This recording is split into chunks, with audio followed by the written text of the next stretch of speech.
Hi guys! Meron tayong natanggap na emergency call ngayong Sunday, October 15, 12 o'clock ng hapon.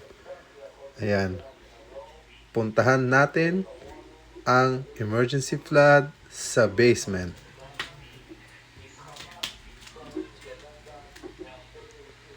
Ayan. Papunta na kami sa unit. May dala-dala na kaming drying equipment, tsaka mga panglinis at pangtuyo. Yan, akyat ng hagdan.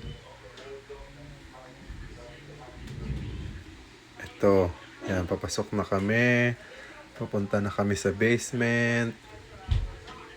Ito, makikita nyo po dyan yung naapektuhan ng flood. At ipapakita ko rin yung source, kung ano nangyari, kung bakit binaha sila.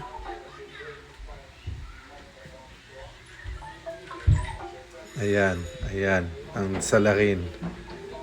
Nasirang drain pipe. Maraming salamat po sa inyong panonood.